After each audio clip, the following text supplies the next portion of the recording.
Welcome to episode number 7 of Blended Blessed and Always a Mess. My name is Aric. And I'm Angie. We're married with a crap ton of kids. 6 kids total.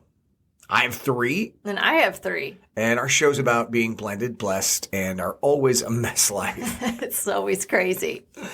Our hopes, if you find yourself in the same situation that we are, that when we share our story, it'll give you inspiration, laughs, and some community because, well, we're not alone. Yeah. You're not alone. No, we're all in this mess. Whether you're a traditional family or non-traditional family, it's hard. A lot of work. A lot of work. A lot of rewards and a lot of tears. And really, I think that's what we talked about a lot in our last episode titled You're the Devil. It was a lot of hard but very rewarding work that has gone into the last 2+ years, especially when we talk about growing relationship with Chace. And so I think it's exciting because he's really wanted to be a part of the podcast. And you and I know that we're putting all kinds of work in with each kid, right? It's not just one, but we've definitely seen a lot of growth in Chace, and it just felt like a natural follow-up from last time to have him on the podcast. Yeah, I do think the call out here is that it also takes a lot of work from the kids.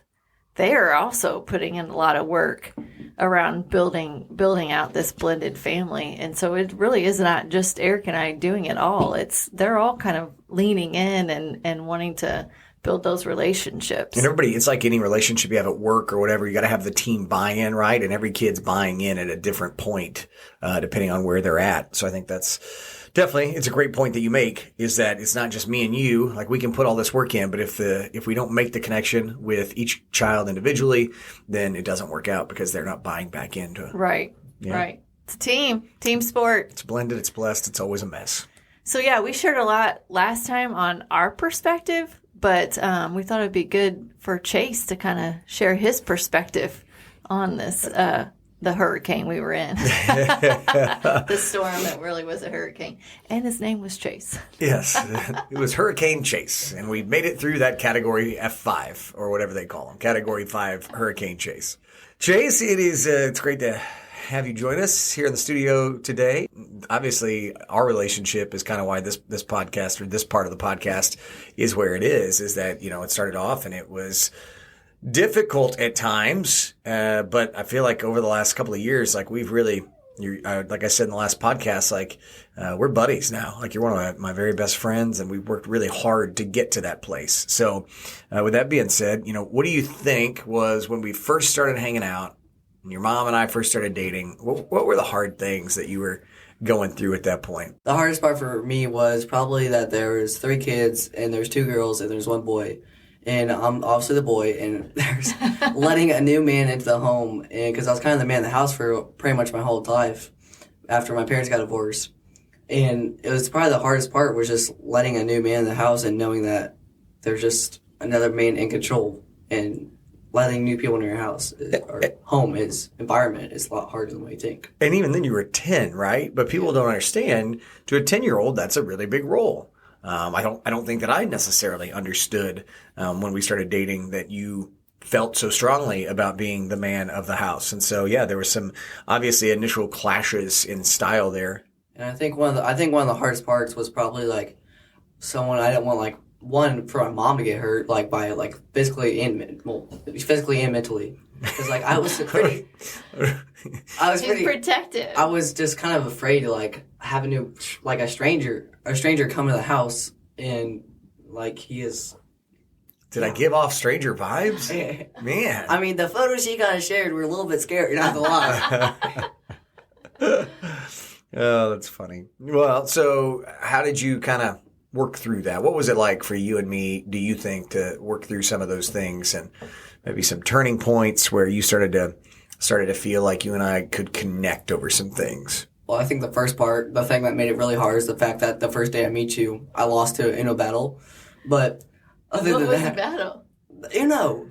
We played Uno the first night. That's right. That's right.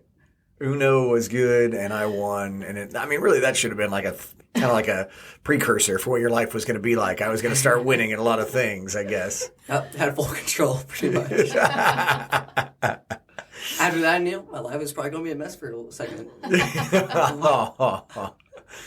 And so, obviously, we did a lot of different things together, whether that was playing sports first. Obviously, my parenting style was much different than your mom's or even your dad's at that point. Yeah. And I have tried to adapt my parenting style more to something that's more conducive to our relationship.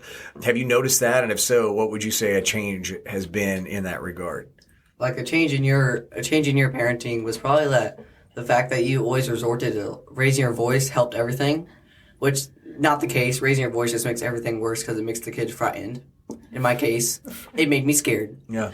And when now you don't raise your voice as much because mom controls that. Pretty much controls your vocals. But it's really toned down. I like to think of it as I'm actually thinking through how to get through to you kids now. I'm actually trying to meet you where you are.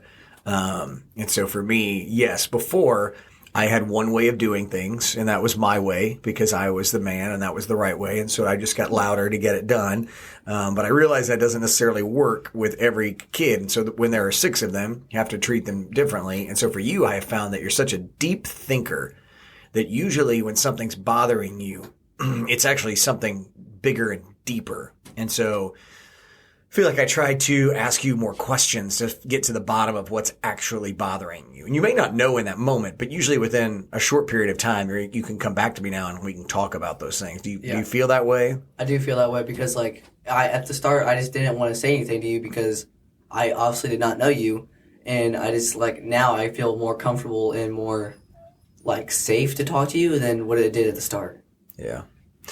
What are other reasons why? I know we talked a little bit about, you've been the man of the house for so long, but what are other reasons why you would have been protective, or do you feel like you were just keeping walls up maybe so that you and I didn't have a great relationship right out of the gate? Well, I felt like at the start, I felt like my dad's like view, I felt like he was going to think that there's a new man in the house and he's just going to like treat my kid different, like treat my kid better than what I'm going to treat him, which I really felt, that's what I was thinking at least, because I think more, like you said, deeper. So I was thinking maybe that I didn't want my dad to be mad or sad about anything like that. Yeah. I think your mom and I figured that out pretty quickly. Like when you've got other parents, and obviously we have a great relationship with your dad, I think, is that, and you and I had a deep conversation at some point that we kind of referenced in the last podcast where I'm very clear, and it ended up being more than one occasion. Like I'm not trying to replace your dad, but we all need multiple people in our life that we can count on. There's always going to be something going on. There's always going to be, my dad used to say all the time, he's like, one day I won't be here, and then one day he wasn't here. And I was lucky to have other men in my life that had been great coaches and friends over the years that I could lean on for that. So I try to tell that to all 6 of you kids. Like, it's okay to build out your network with healthy relationships. And so I feel like that's what you and I have really worked hard to build over the last couple of years. But also what really helped me with the relationship, not being scared of you, is actually like having a better environment, like with my friends and stuff like that. That made me feel like I was more confident in saying something or talking to you, because I just felt having something to talk to or having someone to vent to helps a lot. So you feel like you can do that with me? Yeah. Good. Now I do. Because I went to my friends. At the start, I went to my friends and I'd vent to them because I used to play video games all the time. So we would play video games together. And used to? Well, I still do. But I used to get home from school, play Fortnite usually. I would get on Fortnite and I would play with my friends and I would tell them what happened my day and stuff like that. But now I can usually tell one of my parents or one of my co-parents, like Aric or Michelle. That's awesome. That's awesome. And Michelle's your dad's girlfriend. And I know, obviously she does great things for you as well. And so, yeah, you're really lucky in that way that you can build out those relationships. But making yourself vulnerable for that can be hard, especially when you were 10, 11, a lot of hormones going on through there. I'm not trying to make it weird, but scientifically, I mean, you've grown like a friggin' foot since, in the last 2.5 years since we've met you. And so, yeah, there's a lot of different changes that are happening there. And so as you're kind of thinking this through, what do you think you might tell other kids who are going through something similar? Maybe they're meeting, their mom or dad's new significant other and maybe blended families. What would your thoughts on that be? Probably just be able to trust your parent, know they're doing the right thing for you. They wouldn't be putting a bad person into your home that could hurt you possibly. Can I talk to you about something that was a really big topic in the last episode? Yeah. I'd like to talk about the devil day. Can we talk about, we all remember that day, right? Yeah, I don't think we'll ever forget that. It was very hot outside. It was a summer day. And I remember distinctly you telling me I was the devil more than once that afternoon. Well, to be fair, I was doing horrible wiffle ball. That's never the right occasion to get mad at Chace. I wasn't mad at you, Oh, though. no. The fail in front of people during wiffle ball. Got it. Yeah. So, yes, we talked about this in the last episode. So, if for some reason you missed it, Chace is truly one of those kids. He's a perfectionist. He likes to do things very well.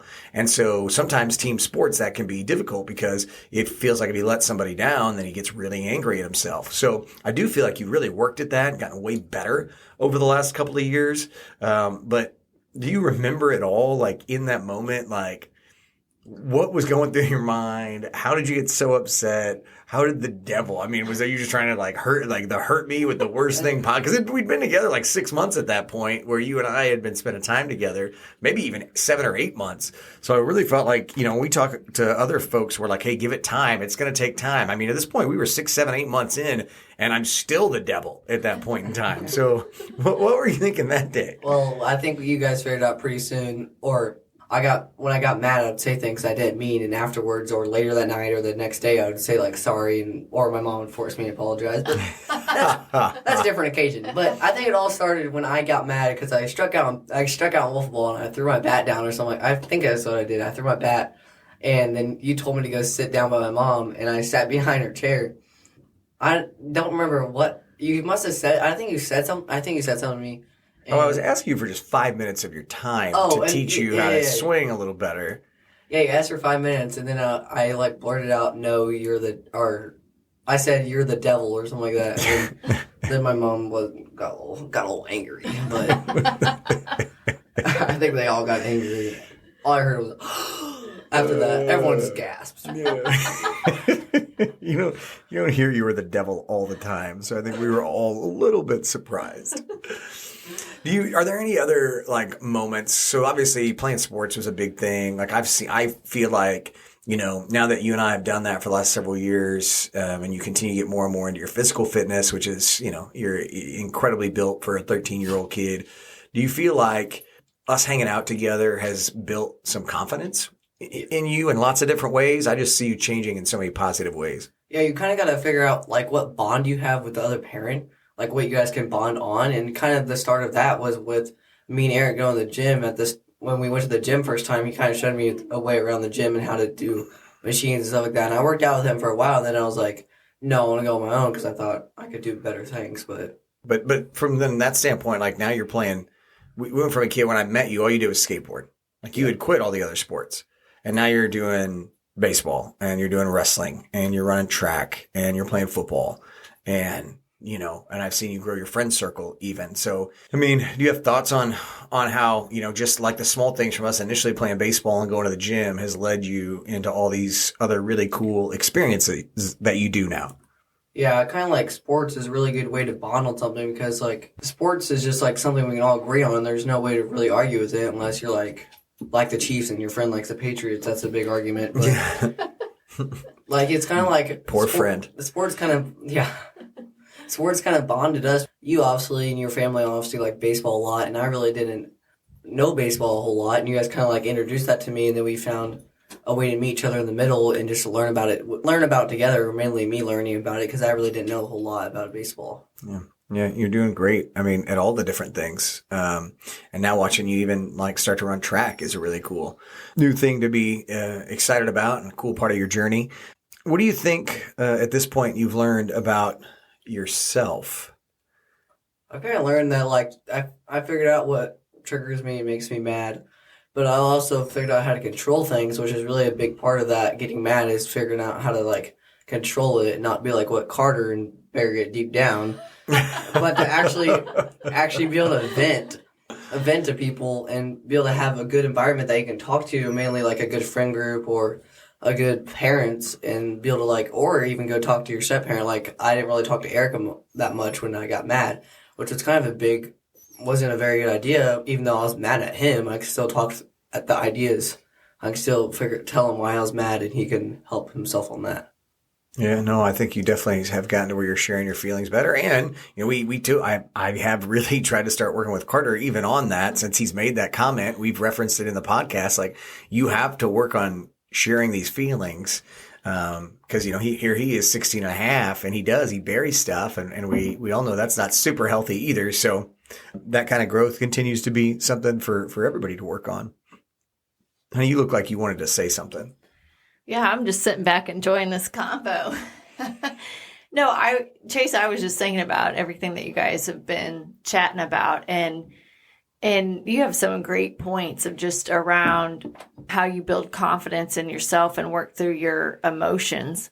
And outside of just like even a blended family, what would you tell kids that maybe are not feeling confident in themselves? How do you go about building that or working on that? I mean, I know that's super difficult to do.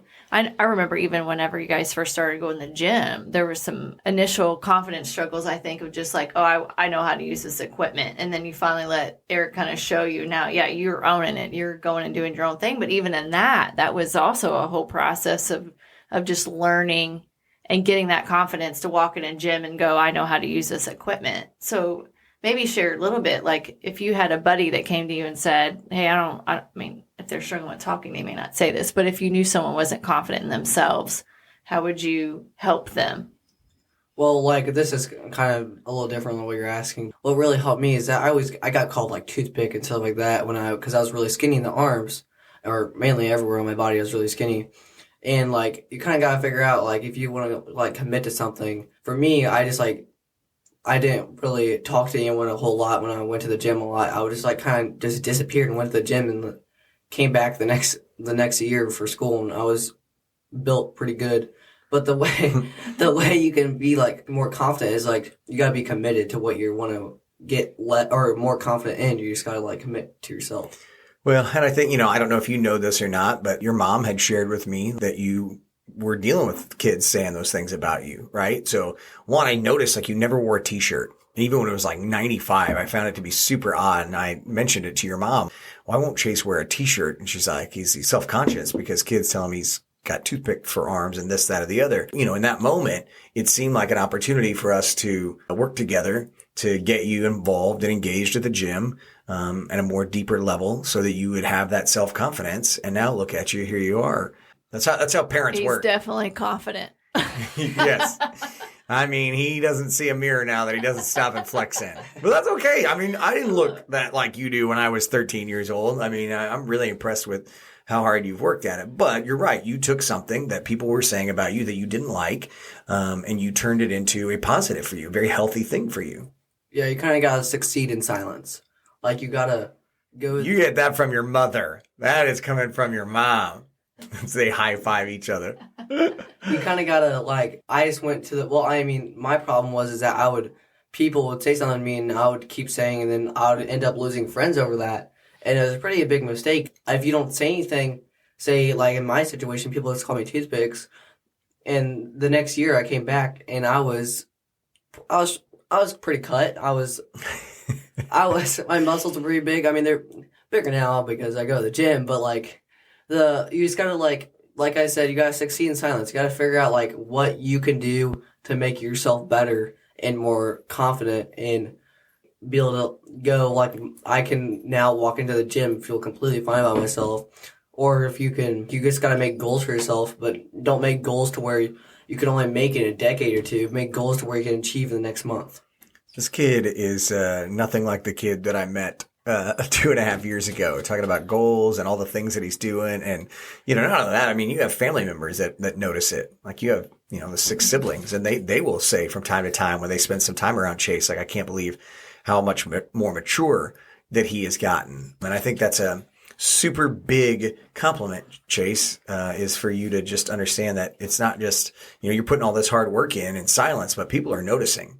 All right, I'm going to be really vulnerable here. Uh-oh. So, I know. This is big. So I'm going to ask you give us feedback on maybe things that we can work on or something you would give us advice on from just beginning stages when we first started dating. Have you got anything? I think the one thing, well, of course, we already figured out that Eric's problem was screaming at kids, but... Oh my gosh. I didn't just scream at kids. No, it was a little more than that. It was more of a top-notch yelling. I mean, I'll give him a 5-star for that one. My kids would tell you it worked fine for them, but I'm probably a better dad now. Because they grew up to that. Yeah. A random stranger came to my house and started yelling at me because I said something to his... This man didn't even let me win at Uno. Like, what man does this? I do. I'm going to teach you because I wouldn't let you win at a game of Tiddlywinks because I'm trying to teach you. That's a game we played when we were kids. You want to explain what that is? It's a game that you played as a kid, but I wouldn't let any of my kids or you win at something. You've got to take it from me. Just like the first time Carter beat me in one-on-one. We were all there. Like, you've got to take that from me because that shows that you're growing up. So no, I wasn't going to let you win at Uno at 10 years old. Get tough, man. Come on. Let's go. All right, that's one way, not the parent. And so I think we all figured out that Eric's ideal parenting that he thought was ideal is not the way to go. All right, what about Mom? I think Mom's problem was that she wasn't hard enough on me for me to learn. Oh! Ouch. Like, I was literally spoiled. I can admit that. I was spoiled and I didn't learn anything. I literally just... I mean, if I got mad, you'd bring me food to my room. You'd cut up vegetable or cut up fruit and just bring it to me without ask. What? I would. Just like I would make them little plates so they were in their room hanging out. I'd make them a little like charcuterie board. Oh fruit my gosh. I know. That's the Step Brothers movie. I That's why whenever I was literally- watching that movie. When we go back a few podcasts ago, it might have been the last one before, you've got Hallie that's like, as soon as I show up, she's like, you have got to crack the whip on him. My mom babies him. He is so babied, blah, blah, blah. And I could see it. I was like, this kid's going to grow up to be a total sissy if I don't like hop in here big time. Because, you did. Like, it was like you just did whatever you wanted to, whether it was right or wrong, because your mom wasn't going to be hard on you. And then we did talk about that big conversation in my bedroom, but that day I remember he said something in there like, well, before you came around, I got away with whatever I wanted to from my mom. And then that to you was mortifying because I'd been telling you that. I forgot about that. I did too. Yeah, Eric had been saying like, you need to be harder on them. And I'm like, not them, him. Like it was a... What? So... We did that time in your bedroom. We had that deep convo with him. He like started grinning. Ended almost. up saying, "Well, yeah, mom lets me do whatever we want," and I actually get away need to with hear everything. That. I think I did need to hear that and realize like, oh God, that's embarrassing because here I've been pushing back on Eric, and it was almost like a win for him. It wasn't almost like a win. It he won. It was a victory that day. All right, I'll let you have it. Have at it. That's funny. I think pretty much the only way I got punished was. Oh, let's stay here. All right, let's go. The only way I got punished was when I would go down to my farm and he'd make me hold a flashlight. That was probably the worst part because if you're a boy or a girl, if you work on a farm or anything really, and your dad makes you hold a flashlight and he's already mad, which is always a bad idea.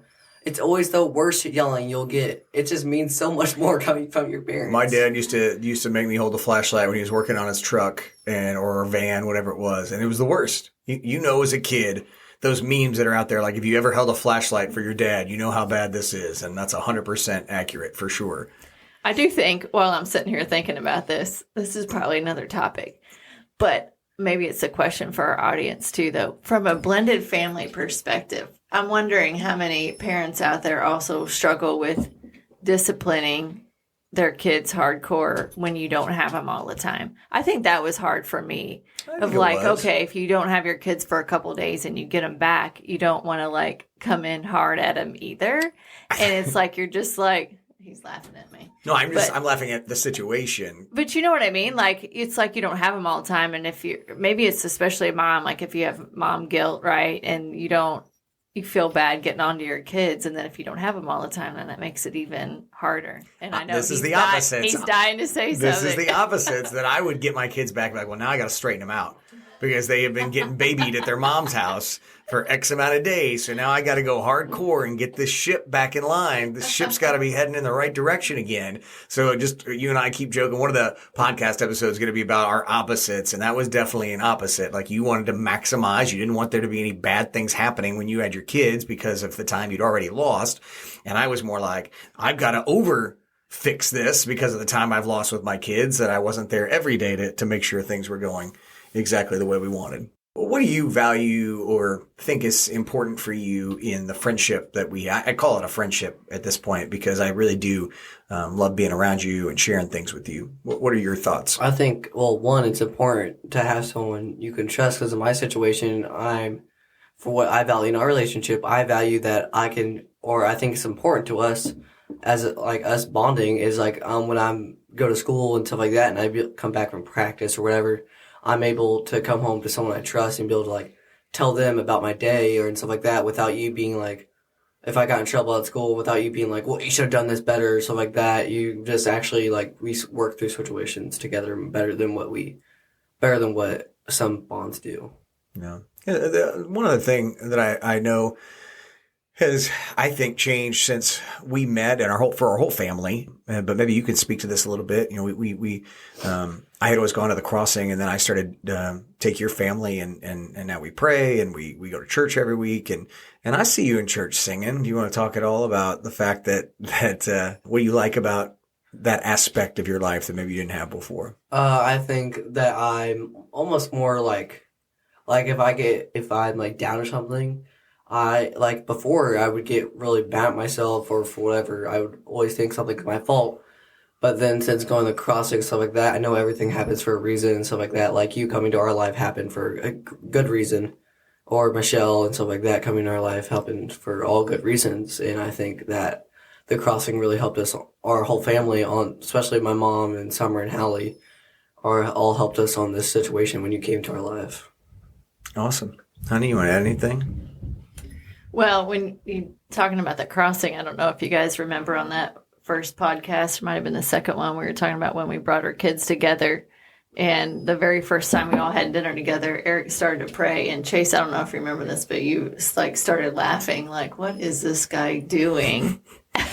And it was more of just an uncomfortable, awkward, because it wasn't just a normal prayer. You're just speaking from the heart. And so now, though, Chace is one that reminds us before we eat, if we got to pray and we have to say what we're grateful for. And he totally enjoys going to church. My kids don't want to miss it. And that just is the most meaningful thing to me. I don't know if I've gone to church yet when I have all the kids with me that I don't get teary-eyed.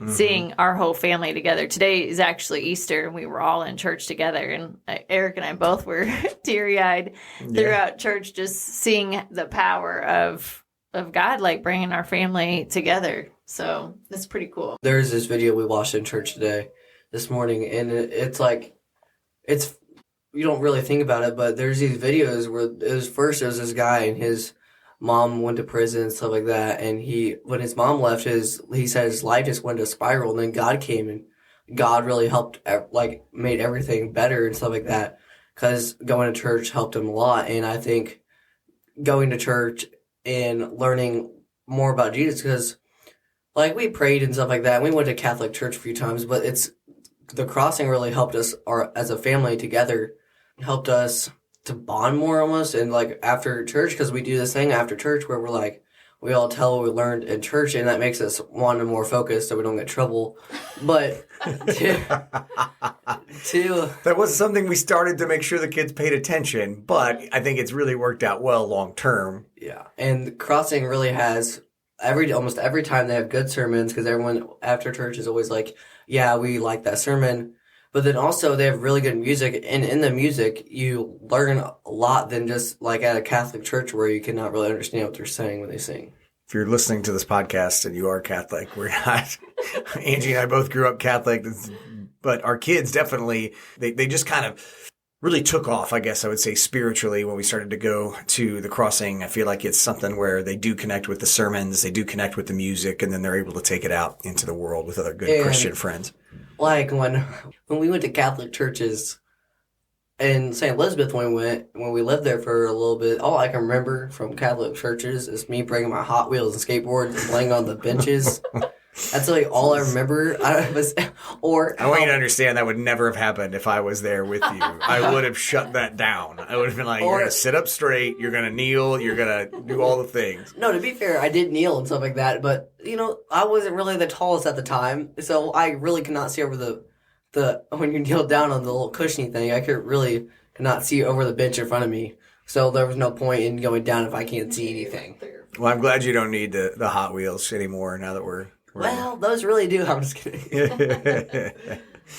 All right. Well, fine. Do you have anything else you want to add, honey? All right, Chace, final thoughts from you on our blended family. And we didn't talk at all even about your siblings, but I know you have good relationships with them as well, and that's powerful too. I think really everything, I've said this, I think this podcast, or this episode, I've already said this, but a good environment. You can, a good environment and literally 5 good friends, even 3 maybe, 3 good friends, and you're going to be you're just going to be a better person, and you're going to be able to trust who you are or trust who you're with, especially with Aric. It helped having a few good friends with me because I knew that I would have someone to go talk to, and now I have someone to go talk to, and it's Aric. I think that really helped. Well, on that note, I say we close because that make my heart feel really good. Thanks, buddy. I love you. I think I love you too. Just kidding. That's the dynamic. That's our relationship right there. So that is episode number 7 of Blended, Blessed, and Always a Mess. We don't know what the next episode's going to be. We're talking about it. Might be opposites. It might be opposites. We'll see. We have to figure it out. For sure. Have a great week. Make sure that if you do like the podcast, that you share it on social, and especially if you know people that are going through a new relationship where they're trying to blend families. We just want to be helpful in any way that we can. Chace, thank you for being a part of it today. Really appreciate it, buddy. Anytime. Have a great week. We'll see you next time.